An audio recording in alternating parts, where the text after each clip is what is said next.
Well, hey, friends, welcome to Theology Automatic for the People. This is the Gospel in the Margins class, and this is week 2, where we're going to be focusing on Rahab. And if you don't know me, I'm Nika Spalding, and I have the privilege of being the resident theologian at St. Jude Oak Cliff. And so I'm really excited about today. And so we'll just jump right in, and we'll see where this takes us. My bad. Let me push the slides. There we go. Like always, we believe that the goal of all Christian instruction is worship. And so we begin every theological class the same way, which is a bit of worship, centering ourselves onto the Lord, onto His Word, all that is good and right in this world. And so read Psalm 1. It's short, just like maybe, I think, 6 verses or so. And then would just love for you guys to reflect on that. What is God teaching us through this passage? What do you know? What are things that are juxtaposed? What is it that you can take from that? What can you meditate on? All that good stuff. So hit pause, spend some time with the Lord. Consider that what we are doing today is a fulfillment of what is encouraged in Psalm 1. So I'll say that. All right. So today, the person that we're going to be looking at, the outsider, and again, there are no outsiders, but for the sake of broad strokes, we'll say Rahab is an outsider. And so we're going to be looking at her story. The general gist, so what I'm going to do is we're going to look at the general gist of the story real quick. I'm just going to give you an overview to remind you of the story. And then we're going to take a little bit of a deeper dive into prostitution and make sure we're thinking well about that profession and about those engaged in that profession and those who would partake of those engaged in that profession. And then we'll go back and look more specifically at the Rahab story because she's just incredible. I mean, she really is. She's an incredible woman in the story, and I think an example to many of us as a grandmother of our faith that we can grab her and say, hey, this is somebody that is worth following, which is crazy because I don't think you would hear a lot of people say, be like Rahab the prostitute. And I think we call her that pejoratively when there's so much more to this woman. And so, and then of course we always end with so what. So general gist, Joshua 2. So the book of Joshua is really all about conquest. So you remember Genesis is the beginnings. The pre-Abraham part is just, and then you've got Abraham and then his family. God makes a lot of promises to them. Then they end up enslaved. So Exodus is really about redemption, and then Revelation. So Moses takes the people out of the land. He's redeemed by God. And then Revelation, here's what all that is expected of you. And then Leviticus is a code of all that laws. Genesis, Exodus, Leviticus. Numbers, they are supposed to go into that land that's been promised to them, but they lack faith, and so they have to wander around. And so Numbers is all about wanderings. And so we go from Numbers to Joshua. Joshua is now, the reason why the book's named Joshua is Moses is not going to lead the people into the promised land. If you remember, he struck the rock, and he's like, how long do we have to put up with these people? And God's like, we? I don't remember this being plural. So Moses is not going to get into the promised land. Although, fun fact, at the Mount of Transfiguration, Moses is there, so he eventually makes it into the promised land. But anyways, so Joshua is now taking up the mantle. So the entire book of Joshua is conquest. They're going to come and clear out the land from the Canaanites. And the Canaanite is like a broad term that encompasses all the other ites, the Hittites, the Jebusites, the Amorites, all the ites. Typically, the ites are bad, unless it's Israelites. Okay, so typically the ites are bad, whatever that means. But those are people that are living in the land that God has promised to Israel, and they are not living in accordance to what you would hope humans would live like. And so God is coming in, and He's going to take them out of the land and give that land to His people that He's promised them. So Joshua 2, we are just getting ready to go in. Like, we are on the other side of the Jordan. We haven't quite crossed over. We're getting ready to go in. Jericho is the first city. And we meet Rahab. So Joshua 2, we're just about to go in the land. She's female, which in the ancient world it's not a great class of people to belong to. She's Canaanite, so she's an enemy of God. She's an ite, not a good one. She's a prostitute, so she belongs to a social class that isn't great. And she lives in Jericho, the first city that's going to go. So already we're meeting this woman who we should be going ding, ding, ding. She shouldn't matter. Like, she's the outsider of all outsiders. None of those things are good. None of those things are good if you're trying to have power and privilege in the ancient world. She's got a lot of strikes against her. Spies are sent into the land. The spies go straight to Rahab's house. And so she is a prostitute, we learn, and she hides the men. And then when the king's men are like, where are those spies at? She's like, I don't know. Maybe if you leave now, you can catch them. Then the spies climb out her window and down the wall, and then they hang out for a couple of days as the king's men leave, and then they're able to return. And then because she was shrewd and helped them, she makes a deal with them and says, hey, because I did this thing, will you spare my family when you guys come into Jericho? And they say, hey, everyone in your house, we will spare. Bonkers story. So great. Okay. So that's the general gist. I thought about reading Joshua 2 to you, but I was like, you know what? You guys are adults. So it might be worth your time to, at some point before we get to like more specific part of Rahab's story, to go and read it. It's not that long. I mean, I'm saying this like it's a burden to read scripture. It's a joy to read scripture. But it'd probably be worth your time. But I figure that's not a good use of the teaching time. So hit pause at some point. Go read Joshua 2. Fantastic story. But now I want to shift gears and I want to look specifically at prostitutes, because I think that's one of the things. Rahab not only is a woman and a Canaanite and lives in Jericho, but I think the thing that makes her especially an outsider in this story is the fact that she's a prostitute. And so I just want to ask this question before we jump in, because I think that when we say prostitute or hooker or sex worker or whatever, what comes to mind? Like, if before we get into all this, I want you to just take a moment and go, when you hear that word, what media, what stories, what emotional attachment do you have to that? How have you seen them portrayed? How have you heard them talked about? Maybe even how have you heard like Rahab talked about? Like, is the fact that she's a prostitute the most important thing about her when you've heard her taught before? Or is it her unbelievable faith? And so I think that it's interesting the way that even in America, we portray prostitutes. I think there's this belief that these are women who, college just wasn't for them and they fell on hard times. So then they thought, I'll just sell myself for some sex, as if like any woman would choose this profession over cleaning toilets. Like, that's crazy, right? I remember being really young. Y'all, my parents, I love my parents. And one of the things I love about my parents is we had a lot of freedom. And sometimes that wasn't a good thing, but sometimes it was a great thing. And so one of the ways that in freedom is I watched Pretty Woman when I was like young, y'all, like really young. And to be honest with you, I don't think I understood most of it. And if you're not even familiar with that movie, it's a movie about a woman who is picked up on the street by a very wealthy man. And they eventually fall in love. It's like the most twisted, sordid romance story. Julia Roberts and Richard Gere. Gere? Yeah. I remember watching that movie and thinking like, prostitution is for young, pretty girls who don't really have any other job options. And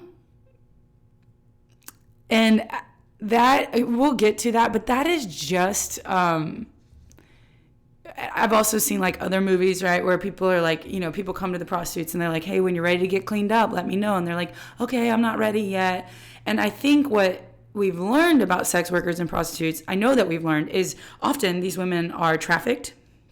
So they're not choosing this. Someone has groomed them and is harming them and abusing them, and they are setting the price. And they like trafficking is what is most likely happening in almost all prostitution. Not always, but it is a lot of it. Most of the time, these women are strung out on drugs, because how else could you get through life with this being your profession? And it is, I mean, overwhelmingly, they come from families of abuse, and working with women at the Dallas County Jail. So many of them aren't even aware that what they're doing is prostitution. So you say, hey, have you been trafficked? Have you been harmed? They go, no. And they start telling you the story about how this man she thought was her boyfriend, and he started beating her, and then he let his friend come over and sleep with her, and then he took her out for a manicure, and then he started buying her nice things as long as she'd keep sleeping with his friends.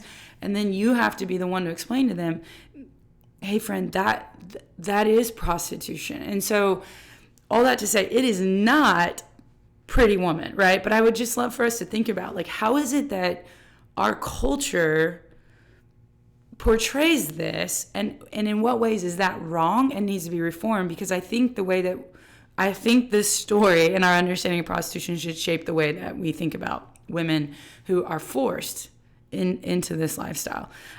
In the scriptures, prostitution is considered an underclass individual, so priests could not marry harlots. Leviticus 21:7. Israelites should not make their daughters harlots. That seems like a good law. Should be a no-brainer. But again, and part of so a lot of families, if they are on hard times financially, and this happens today. This isn't just in the ancient world. This is what happens today. They will prostitute out their daughters and their sons. And so here's God saying, hey, in an ancient world where prostituting out your children to make ends meet, which is horrifying, that you would come to that, God goes, no, you cannot do that. Like, I understand that that's part of the cultural milieu of your time. You people who belong to me covenantally, you cannot do that. And notice God also has other laws that are set up so that people should never get to that place where they are that financially burdened, right? You should not have poor among you, is what the scriptures say. So you should never, when you're at the point when you're willing to prostitute your children, it's not because you're evil, which it is evil. So but it's also because you're desperate and you're poor so God is like, do not do that. But he's also put other laws in place that you should never even get to that point. So then if you aren't even at that point because you have money and you're still considering selling your daughter into slavery, into prostitution, he just explicitly says don't do that. So that's pretty clear. And then if a daughter of a priest becomes a harlot, she should be burned. That's very harsh. But what God is doing in the scriptures, one of the things I want to point out is prostitution is assumed in the world around them. It's not a new thing. It's not something the Israelites invented and God was like, whoa. It is something that is so woven into the fabric of the ancient world that God specifically has laws to say, this is not how it should be for my people, right? So which is the assumption for everybody who comes into this, hey, we should not allow people to be trafficked as the family of God, which is yes. It's mostly assumed, like I said, it's mostly assumed prostitutes will exist, and there's typically two kinds of prostitutes, and especially there's two different even words in the Hebrew. We often just translate them as prostitute, but there's actually two different kinds. And so one is prostitute for pay. So this is when Tamar is on the side of the road trying to lure Judah. In Genesis 8, it's, I don't know Hebrew. Emily, if you're watching this, and if you jump on the Zoom this week, it's like Kana and Zola. I don't know. Emily, look it up. You're the Hebrew scholar. But there's a type of prostitute that's what we think of. It's a prostitute for pay. There's an exchange of goods, not money, because in the ancient world there wasn't coinage, so it would be an exchange of goods or something like that, bartering for prostitution. But then there was also cult prostitutes, which belonged to the neighboring, the Canaanites, all these ancient people who weren't a part of the Israelite tradition. They had men and women at their temple places to different gods that people believe by sleeping with these temple prostitutes, they could bring favor, they could appease the gods, all kinds of stuff. There's actual stories in the ancient world of men go and sleep with a cult prostitute and then their genitals itch because it's an STD, and they're like, oh, so then they go back to the cult prostitute to sleep with the cult prostitute to ask the god to cure them of their itch that they got from the cult prostitute. Anyways, it's fine. Sin makes you stupid. So there's two different types. So even in the story of Judah and Tamar, she presents herself as a prostitute for goods. And then when Judah sends his helpers out to go find this prostitute, they actually use the cult prostitute term. That's who they're looking for. And Judah doesn't correct them, most likely because for him it's less embarrassing for having slept with a cult prostitute than just a woman on the side of the road. But think about that. To an Israelite, you've already sinned. You shouldn't be sleeping with prostitutes, period. But it's even more egregious that you would sleep. Now you're not just engaging in sexual immorality, you're also engaging in idolatry. So you should probably be no, it was just a normal run-of-the-mill prostitute. But instead he's like, oh, sure, whichever prostitute we can find. Judah, what about a head? But God uses that time in his life to change him. In the ancient world, prostitutes often hung out at what would be bars, so taverns, bars, and would make themselves available there. And we know this because we have archaeology of buildings that would be a main room, and in them there would be pots and stuff that would hold libations of different sorts. And then off the main room would be different bedrooms. And in these, when I told y'all it was going to be a little creepy, in these places, like where archaeologists have dug them up, there's like old clay, like pornographic portrayals of sex activity. So as if to say like, hey, here's what takes place here. Like advertising in the ancient world was like a clay sexual position, and it would be like hanging on the walls of these places. So as if to say like, hey, if you think this is one of those places, you're right. And so it is, I mean, it's just, some things just don't change, you guys. It's so crazy. Like I think as modern people, like sometimes I think we think we've cornered the market on stupidity and sin, but it's as old as time.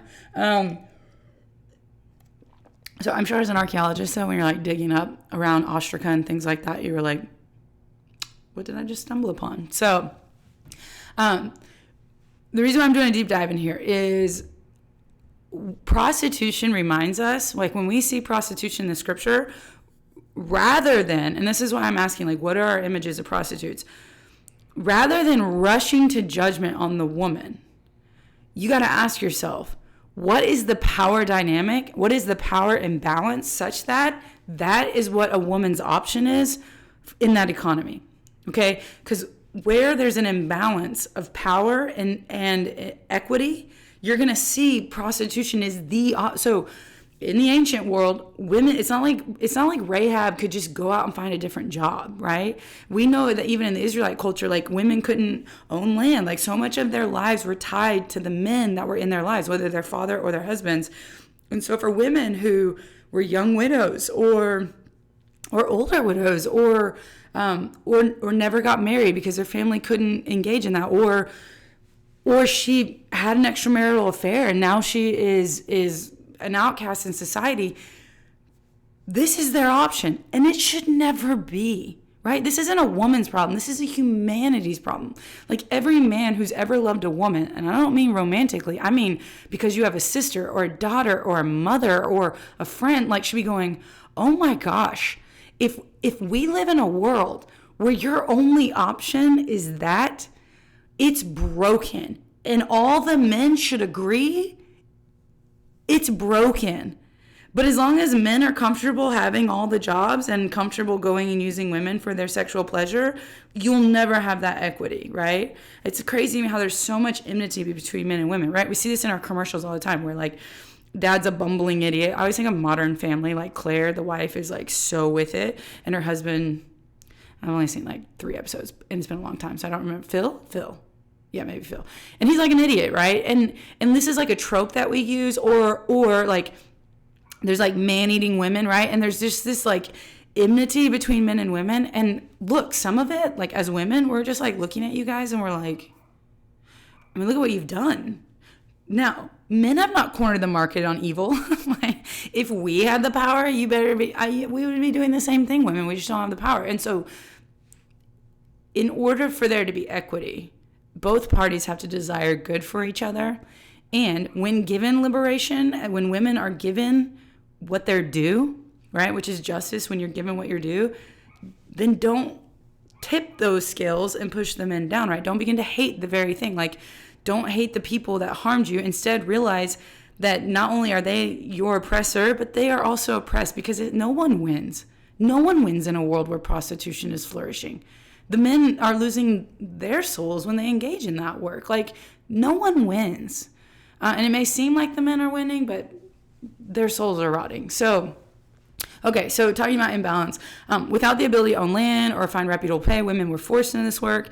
And thankfully, today in the world, we're realizing this pattern and we're doing something about it. But I will tell y'all, this is not an ancient problem. Like, I could very well just be talking about Thailand right now, or I could very well be talking about a lot of places in the world right now. And so women's rights, I believe, are human rights in any place where women do not have equity. So, all right, prostitutes are often vulnerable and trafficked individuals. And so they're not just, we've discussed this, they're not women who are like, oh, I don't know what to do. Maybe I'll be a prostitute. Like, for example, after World War II, y'all, I just learned this week. Traffickers went through Europe and they would use like people from the area and being like, hey, can you point us to some women who lost their husbands in the war? or who are single, or their husbands just abandon them or whatever. And they would groom them and traffic them. So, like, I mean, to come out of a war and a genocide and to have the impulse, now there's all these vulnerable people and we're going to go and take them and traffic them. And there are stories of Jewish women being trafficked across the world, like being brought to America and other places. Like,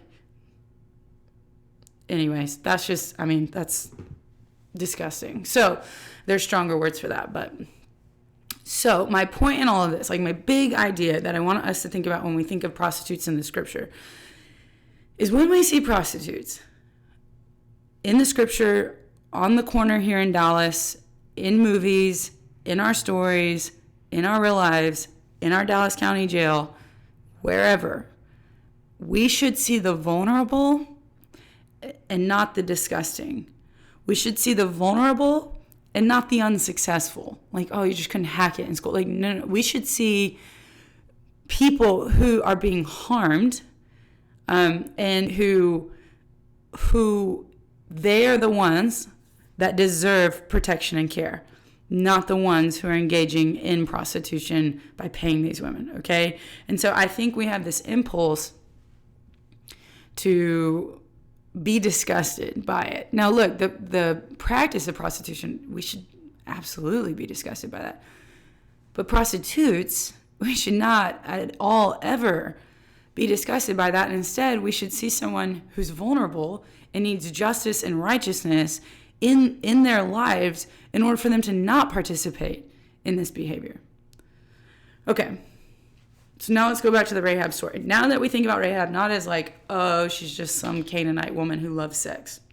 It's not it at all. She's a woman with very few options in the ancient world who is engaged in the oldest profession in the world, is what they call prostitution. Okay. So now going back to the story.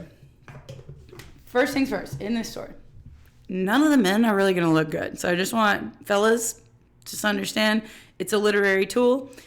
She's gonna stand out. Rahab the she is going to stand out. Remember how we talk about when people get named in the Bible, that's significant, and when people don't get named, that's also significant. We don't know the spies' names, which is significant, but we know the prostitute's name, which is significant. So first things first, it says Joshua sending spies into the land. That's interesting to me. Because there are scholars who go, maybe that's neutral, maybe it's no big deal, but it also begs the question, why? Because God has already promised them the land. He's already said, look, you're going to get this land. If you remember, they already had a spy incident before, and the people were like, oh, we can't, there's no way. These are giants in the land, and the people tremble. And only Joshua and Caleb are the ones that are like, no, we can do it. And if you remember, it caused them wandering in the wilderness. So sending spies in the land, I don't know. You really probably don't need to spy out something that God's already said, I'm going to give it to you. I mean, he's already brought you out of Egypt. Egypt's pretty powerful. You don't think you can take Jericho with God on your side after you've seen him rain down manna and quail and water from the rocks and he split the Red Sea? Like, what more do you need to see God do to trust him? So first of all, I don't know that Joshua should have sent spies in the land.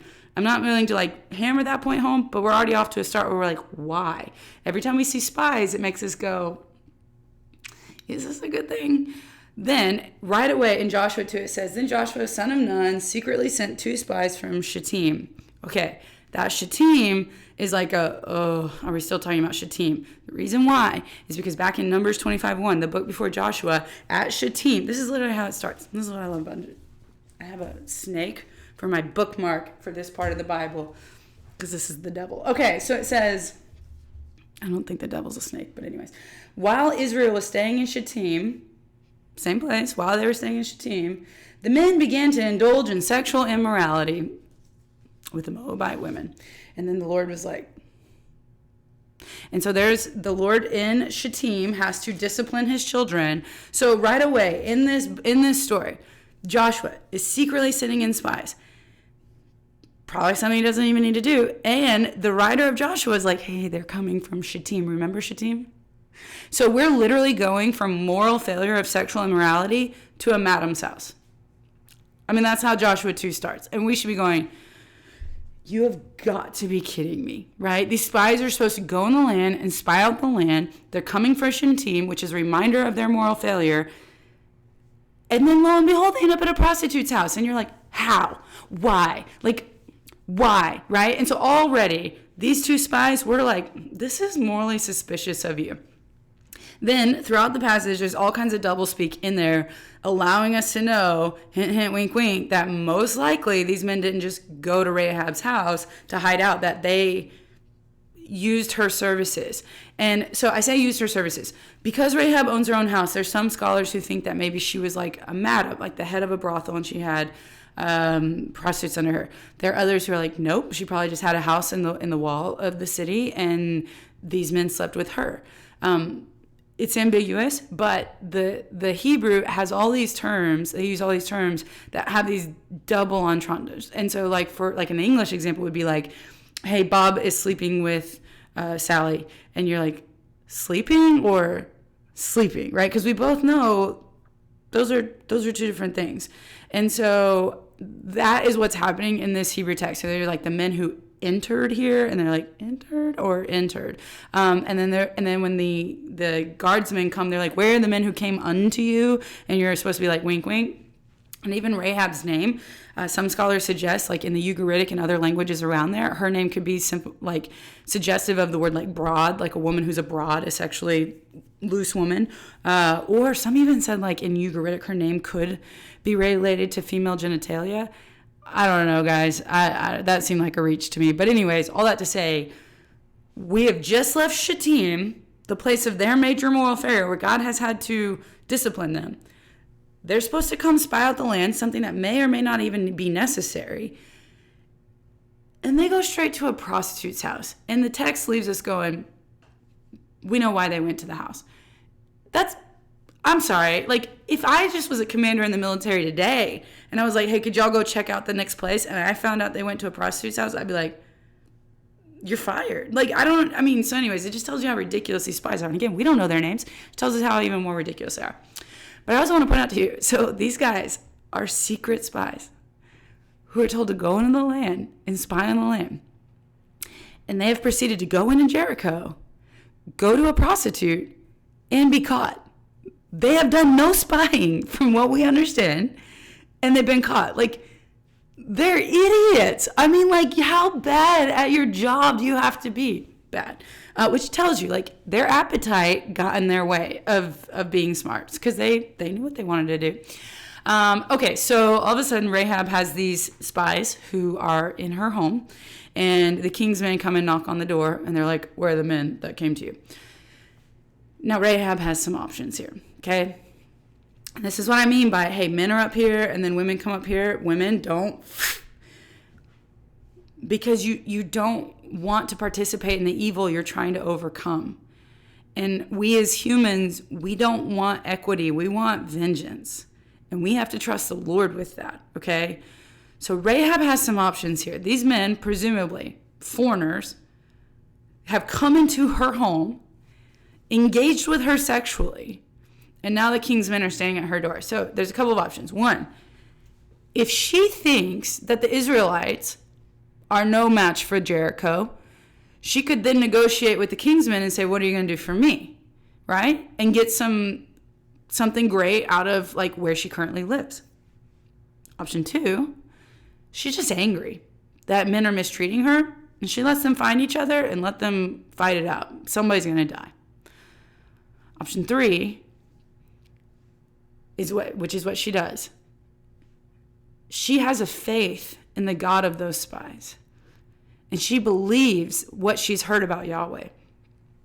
And so she negotiates for the safety of her family in demonstrating that she's brilliant, she is shrewd and cunning, and that she has real faith in the stories that she's heard about Yahweh, who's the God of these people, even the God of these two spies, who are clearly not representing Yahweh the way that they're supposed to.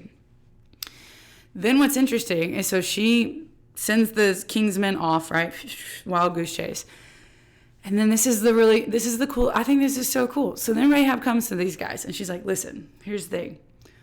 renown of your God has already made it here. Like, we know what your God did for you in crossing the sea. And I know what God did for you in taking out those kings.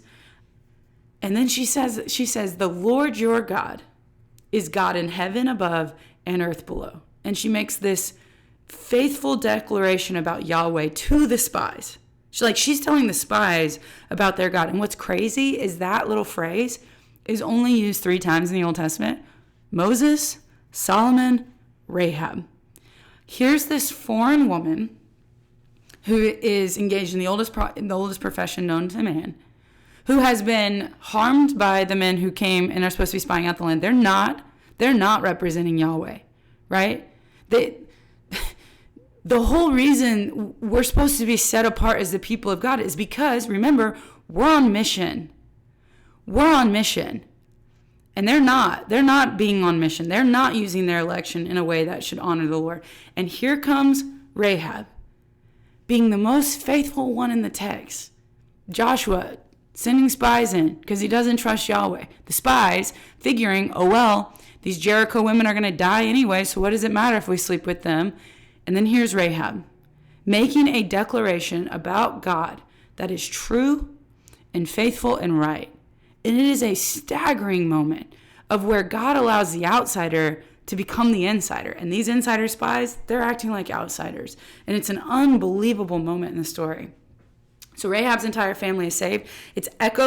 A lot of this story is echoes of the Passover. So if you remember back in Egypt where there's all the plagues, and the last one they had to paint the doorposts in red. And they say, look, if someone's outside your home that night, they will not be protected, which is the same thing that's said to Rahab. So that scarlet thread becomes the thing that saves her family. And then later on in Joshua 6:25, it says that we learn that Rahab lives among the Israelites, which is awesome. So she's like totally ingratiated in. We're told she's the mother of Boaz in the book of Ruth. So like if you look at the genealogy of the book of Ruth. Now, it's a little problematic, guys, like chronologically, because like time-wise, there should be more generations between Rahab and Ruth. But that's a tool that often the Israelites use in their genealogies to say, listen, in the same way that Rahab is an outsider brought in, and she's like the mother of Boaz, like Ruth is now the wife of Boaz. So like, don't get hung up on that chronology, because it's meant to show us like, hey, in Jesus' family, we might skip a couple generations here because we're trying to point out that there are these faithful women, these outsiders who are brought in. And Boaz is very much like the kind of man who recognizes that his grandmother, mother, whoever of Rahab, like she's the kind of woman that Ruth is. And so an outsider who's been brought in and showing faithfulness and declaring things about Yahweh. And so she shows up in Matthew's lineage, and she shows up in the Hebrew Hall of Faith in Hebrews 11. So like Rahab is like we always, Rahab the prostitute. Like, look what God can do despite being a prostitute. And I'm like, psh. More like, look at this incredible woman who lives in a foreign land and is more faithful than anyone else around her in the entire story. Like stop calling her the prostitute, right? Like call her the like Yahweh worshiper, the declarer of good things. Okay, so what is God teaching us through this story? Well, without her story, it really would show us that there's insiders versus outsiders, right? Going back to what I taught last week. Without this story, then there's just insiders are the Israelites no matter what, and outsiders are the Canaanites no matter what. But I made the argument that's not how it works, right? So these idiot spies get to be insiders, but then like she has to be on the outside, and God's like, no. And so right as the conquest is getting ready to happen, God uses this story of Rahab to show us like, listen, when people have faith in me, they are brought in. When people want to be a part, they're brought in. And her faithfulness and her loyalty is rewarded. So it's a reminder, like God doesn't have these hard lines of like, oh, sorry, if you happen to have the wrong genealogy, you're screwed. Like, no. God is always consistently saying, hey, the people that I've chosen to be insiders are meant to be that, to bring others in. And it's a reminder that even when they fail, like those spies, massive failure. And God's like, that's okay. I see Rahab. I've already taught her about me. And she's going to declare truths about me. And it reminds us, look, I bet if other people from Jericho, and maybe they did, and we just don't have a record of it, said, whoa, time out. We want to belong to you. I know God would be like, well, come on. come on in. Because that's what he's always been like.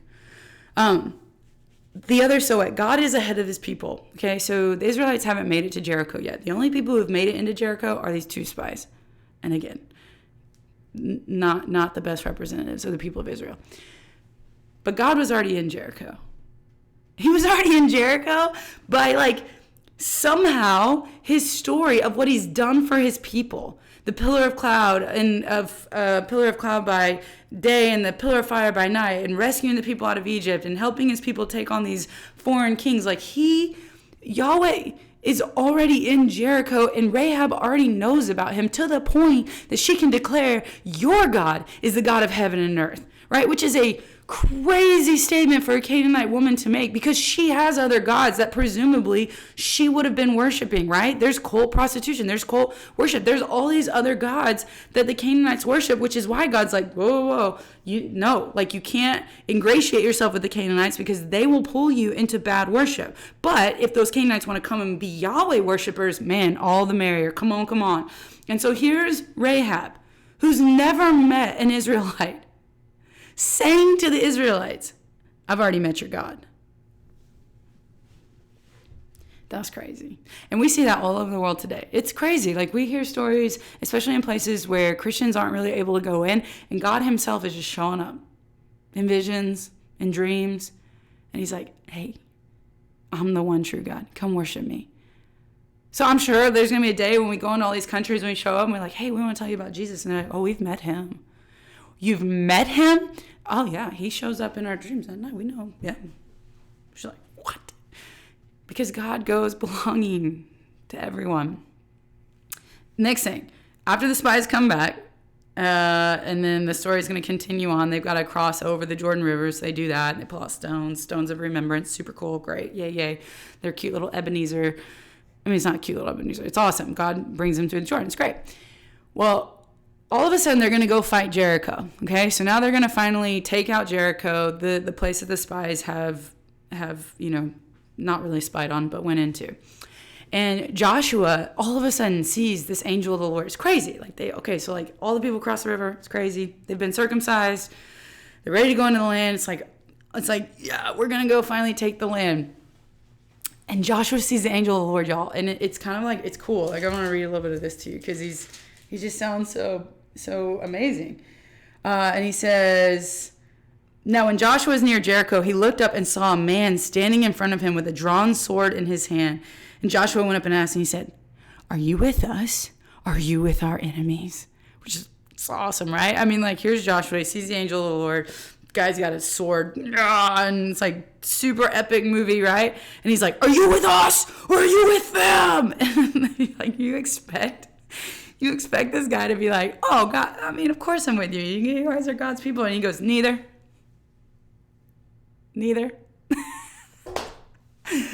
That's just good comedy. He says, but as the commander of the army of the Lord, I have now come. And then Joshua fell face down to the ground in reverence and asked him, what message does my Lord have for his servant? I mean, okay. That should be turned into a movie, okay? The people know that God has promised them this land. They have seen God do miraculous things over and over and over again. And he's told them, hey, I will fight for you. You just need to be still, okay? Still. They come through the river. You can imagine, you are a people, and you think you're getting ready for war, right? You're like, I can't even imagine the pit in my stomach of we've got to go fight a people who have a wall, right? And you come through the river and you see the leader of the angel armies, and you come to him and you're like, are you for us or are you against us? And this angelic being says neither. What does that mean to us?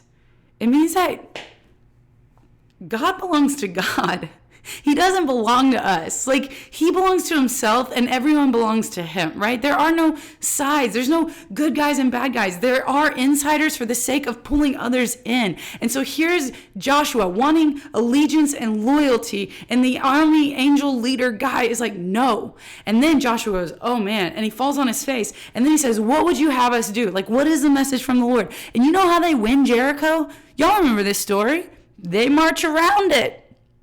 And then they blow trumpets and scream. I mean, that is bonkers. Y'all, bonkers. Because God is continuing to remind him, you don't win wars. You don't take things. I win wars. I save people. I move people.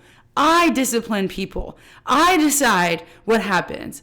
And I don't belong to you or to them. I belong to me, and my allegiance is to love and to goodness and to my own glory, and I'm jealous for my own glory, so I'm not going to let you steal it.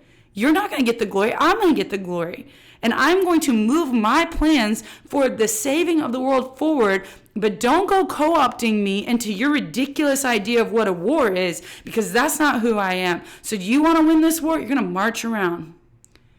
Y'all, can you imagine? Y'all, it's just so good. The Bible, chef's kiss. Okay, so story time. I used to work at the Dallas County Jail. Not work there. I volunteered there once a week. I go in, and I knew that so many of the women that I'd be meeting were either there for drug charges or prostitution charges or both. And I very naively, guys, thought when I was going to go there that I was going to be sharing the gospel a lot, like here's how you get saved. Like, that's what I thought I would be doing. Because I just assumed. I don't know why. I just did. Maybe arrogantly, maybe stupidly, naively. However, I came up with these notions of what my role would be. I really thought that these women probably didn't have a relationship with the Lord.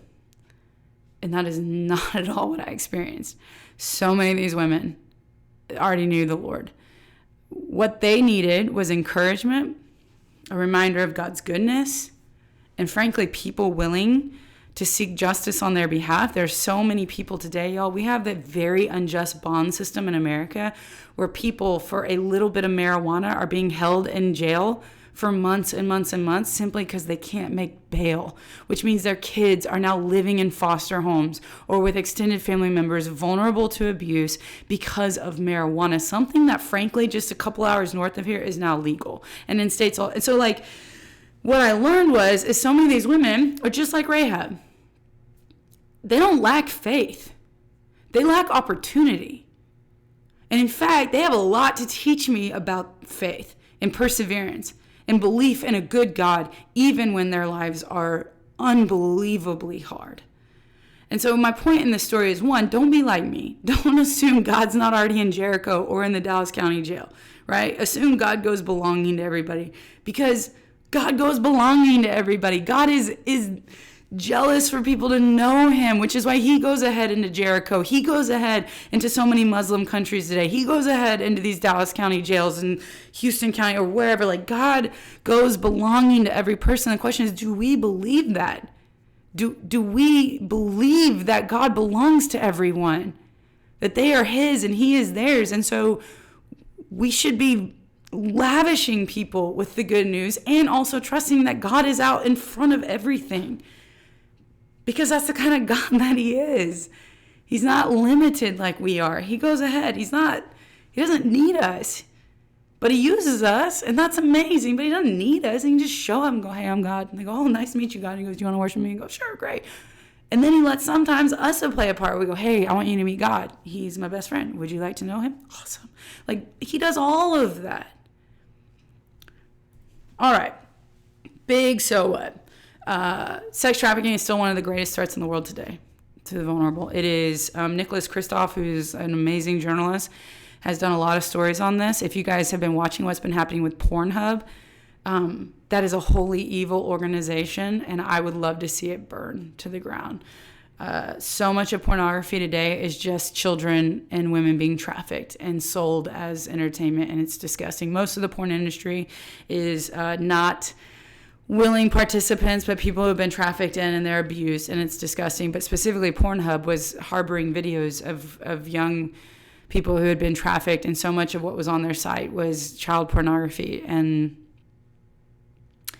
yeah, Lord have mercy. And so all over the world today, poverty is one of the biggest indicators of trafficking taking place. And so International Justice Mission and Human Trafficking Institute. In fact, Human Trafficking Institute is run by a guy named Victor Boutros, who's a friend of mine. Both of those organizations are doing incredible work.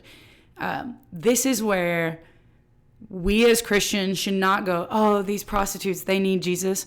Of course they do. So do you. Everyone needs Jesus. Instead, we should be going, hey, every person trafficked and engaged in the work of prostitution needs justice and equity around them so that when they are trafficked, the full measure of the law comes down on those evil men and women who would traffic others, as well as restitution to help these people get out of this. Okay, so that's what I'd say is go look those organizations up if you're curious.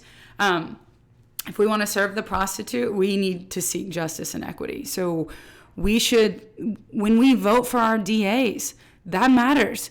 How laws are written matters. Guys, we used to have, it's starting to change, and praise the Lord, some of the harshest laws, honestly, it's still true today. Some of the harshest laws are for the women who engage in prostitution, but for the Johns who solicit them, slap on the hand. Okay, first of all, I don't even have to tell you who wrote those laws. And second of all, I can tell you right now, the biggest day for prostitution in any major city is Monday. And it's because all of these businessmen go home and spend time with their families on the weekends. And on Monday morning, they go and engage in prostitution. Okay, so look, if powerful men and women, but mostly men, are writing the laws, then we as voters and supporters and people who have a voice need to make sure that these laws are being written in such a way to protect the vulnerable, not the Johns. And then finally, even the most outsider of outsiders, right? She's female, she's prostitute, she's Canaanite, she lives in Jericho. He's not outside to God. How great is this? We should be reading Joshua and we're like, oh my gosh, they went to a prostitute's house, and then be like, what's she gonna do? Like when those guards come, we're like, what's she gonna do? And we're waiting in suspense. And then she sends them on a wild goose chase, and we're like, okay, all right. And then you're like, okay, is she gonna like barter for money? Like, is she gonna use this so that she can get some sort of financial improvement of her life? Is she gonna threaten these spies and blackmail them? Like, what is she gonna do? And she turns around and declares that Yahweh is the God of heaven and earth below. Man, that's faith. That's faith. That's it. That's be like Rahab. Be like Rahab. I mean that. Be like Rahab. It's incredible. All right. Well, we're done with that. You don't need that. I loved this story. Obviously, I think y'all can tell I was excited about it. I hope that when we talk on Tuesday, we're going to talk a little bit about prostitution and kind of what you guys think of it, and then we'll talk about that. And then we'll just talk about this story and faithfulness and surprising moments of faithfulness. And so I would love for you guys to just think of maybe a time when you were surprised when God was already in a place, right? Maybe you went on a mission trip. Maybe you talked to a friend. Maybe you, I don't know, read a book, something where you were surprised to go, whoa. There seems to be genuine knowledge and understanding and worship of God here in a place that I did not expect to find it. So I want you to think about that. Because I think Rahab stands as an example to us of she's not a woman of ill repute. She's a woman of unbelievable faith. And in the lineage of Jesus, she's our grandmother, guys. It's crazy.